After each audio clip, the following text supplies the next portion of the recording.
حالانکہ ہم اس کے خیر خواہ ہیں، کل اسے ہمارے ساتھ بھیج دیجئے کہ خوب میوے کھائے اور کھیلے کودے، ہم اس کے نگہبان ہیں۔ انہوں نے کہا کہ یہ امر مجھے غمناک کیے دیتا ہے کہ تم اسے لے جاؤ، یعنی وہ مجھ سے جدا ہو جائے، اور مجھے یہ بھی خوف ہے کہ تم کھیل میں اس سے غافل ہو جاؤ اور اسے بھیڑیا کھا جائے۔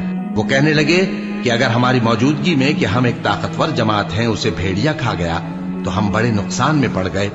غرض جب وہ اس کو لے گئے اور اس بات پر اتفاق کر لیا کہ اس کو اندھے کنویں میں ڈال دیں، اور ہم نے یوسف کی طرف وحی بھیجی کہ ایک وقت ایسا آئے گا کہ تم انہیں ان کے اس سلوک سے آگاہ کرو گے، اور ان کو اس وحی کی کچھ خبر نہ ہوگی۔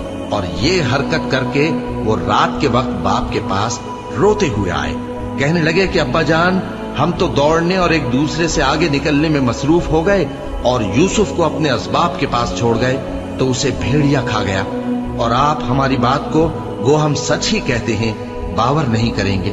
اور ان کے کرتے پر جھوٹ موٹ کا لہو بھی لگا لائے۔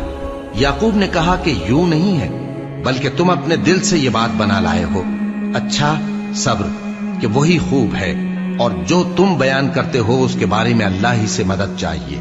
اور اب اللہ کی شان دیکھو کہ اس کنویں کے قریب ایک قافلہ آوارد ہوا اور انہوں نے پانی کے لیے اپنا سقا بھیجا، تو اس نے کنویں میں ڈول لٹکایا، یوسف اس سے لٹک گئے۔ وہ بولا زہے قسمت، یہ تو ایک لڑکا ہے، اور اس کو قیمتی سرمایہ سمجھ کر چھپا لیا۔ اور جو کچھ وہ کرتے تھے اللہ کو خوب معلوم تھا، اور انہوں نے اس کو تھوڑی سی قیمت یعنی معدود چند درہموں پر بیچ ڈالا، اور وہ اس سے بیزار ہو رہے تھے۔ اور مصر میں جس شخص نے اس کو خریدا اس نے اپنی بیوی سے جس کا نام زلیخا تھا کہا کہ اس کو عزت و اکرام سے رکھو، عجب نہیں کہ یہ ہمیں فائدہ دے یا ہم اسے بیٹا بنا لے۔ اس طرح ہم نے یوسف کو سرزمین مصر میں جگہ دی، اور غرض یہ تھی کہ ہم ان کو خواب کی باتوں کی تعبیر سکھائیں۔